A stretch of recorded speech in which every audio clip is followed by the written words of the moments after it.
2004년 9월 9일 새벽, 일본 아이치현 토요아케시의 조용한 주택가에서 단 한밤 사이 한 가족이 완전히 사라집니다. 불길 속에서 발견된 것은 내 구의 시신, 그리고 의도적으로 뿌려진 등유. 이 사건은 단순한 화재가 아니었습니다. 누군가가 집 안으로 들어와 가족을 모두 살해한 뒤 불을 질렀습니다. 그리고 지금까지도 범인은 잡히지 않았습니다. 그날 밤 남편 카토 히로토는 회사에서 야근 중이었습니다.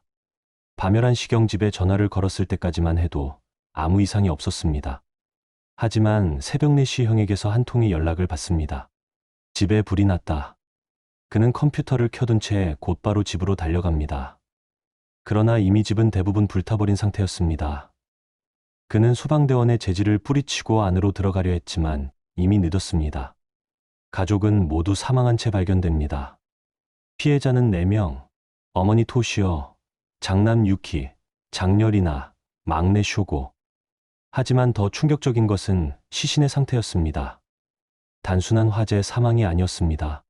어머니와 딸은 얼굴과 몸에 수십 차례의 자상 과다출혈과 쇼크로 사망. 반면 두 아들은 칼이 아닌 둔기에 맞아 머리뼈가 함몰된 상태였습니다. 즉, 범인은 피해자마다 다른 방식으로 살해했습니다. 그리고 3명의 시신에는 이불이 덮여 있었습니다. 저항의 흔적도 거의 없었습니다. 이것은 피해자들이 잠든 상태에서 공격당했을 가능성을 의미합니다. 현장 곳곳에는 등유가 광범위하게 뿌려져 있었습니다. 그리고 발견된 이상한 흔적, 모기향과 성냥을 이용한 장치. 이 장치는 모기향이 타들어가며 시간차로 성냥에 불이 붙도록 만든 일종의 지연 발화 장치였습니다. 즉, 범인은 살인을 저지른 뒤 곧바로 불을 지른 것이 아니라 시간을 두고 불이 나도록 설계했습니다. 그 이유는 명확합니다. 알리바이 확보. 실제 범행 시각은 새벽 4시가 아니라 그보다 한두 시간 전 새벽 2, 3시였을 가능성이 높습니다. 하지만 이 사건에서 가장 이해되지 않는 부분은 어떻게 들어왔는가입니다. 1층 창문은 모두 잠겨 있었고 사다리를 사용한 흔적도 없습니다. 강제 침입 흔적도 없습니다. 즉, 범인은 문을 열 수 있는 사람이었거나 아니면 피해자가 스스로 열어줬을 가능성이 있습니다. 또 하나, 평소 잘 짖던 시바견이 그날 밤 짖는 소리가 들리지 않았습니다. 개는 살아있었지만 차 밑에 숨어 있었습니다. 이것은 범인이 개에게 익숙한 인물이었을 가능성을 시사합니다. 현장에서는 흉기가 발견되지 않았습니다. 혈흔도 외부에서는 검출되지 않았습니다. 즉, 범인은 현장에서 옷을 갈아입고 증거를 태웠을 가능성이 있습니다. 또한 금품은 그대로였습니다. 불에 탄 현금까지 발견됐습니다. 강도가 아니라는 의미입니다. 등유와 장치를 준비한 점, 그리고 침입 방식. 이 모든 것은 이 사건이 철저하게 준비된 계획 살인이었음을 보여줍니다.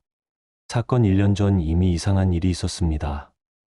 누군가가 현관문을 억지로 열려고 했던 사건, 그리고 집 주변을 지켜보는 수상한 인물. 가족은 이후 보안을 강화했습니다. 하지만 그럼에도 불구하고 범인은 침입에 성공합니다. 사건 당일 근처에서 수상한 승합차가 목격됩니다. 3, 40대 남성.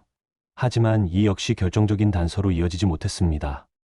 사건 이후 남편 카토 히로토는 횡령 및 사기 혐의로 체포됩니다. 수천만 엔 규모의 돈을 부당 취득한 사실, 그리고 고급 클럽을 드나들던 생활. 이 사실이 알려지며 언론은 그를 유력한 용의자로 지목합니다. 하지만 그는 끝까지 살인과의 연관성을 부정합니다. 그리고 그날 야근은 예정되지 않았던 일이었습니다. 즉, 완벽한 알리바이라고 보기에도 애매한 상황. 결국 그를 범인으로 단정할 결정적 증거는 나오지 않았습니다. 이 사건에는 여전히 풀리지 않은 질문들이 남아 있습니다. 왜 모든 가족을 잔혹하게 살해했는가? 왜 살해 방식이 성별에 따라 달랐는가? 어떻게 잠긴 집 안으로 침입했는가? 왜 개는 짖지 않았는가? 그리고 가장 중요한 질문, 범인은 이 가족을 왜 노렸는가? 이 사건은 단순한 살인이 아니라 사전 준비된 침입, 계획적인 살해, 지연, 방화. 이 세 가지가 결합된 고도로 계산된 범죄입니다. 하지만 동기와 범인 모두 밝혀지지 않았습니다. 20년이 넘는 시간이 흘렀지만 이 사건은 아직도 미제로 남아 있습니다. 여러분은 어떻게 생각하십니까? 이 사건의 범인은 외부의 침입자였을까요? 아니면 가까운 인물이었을까요?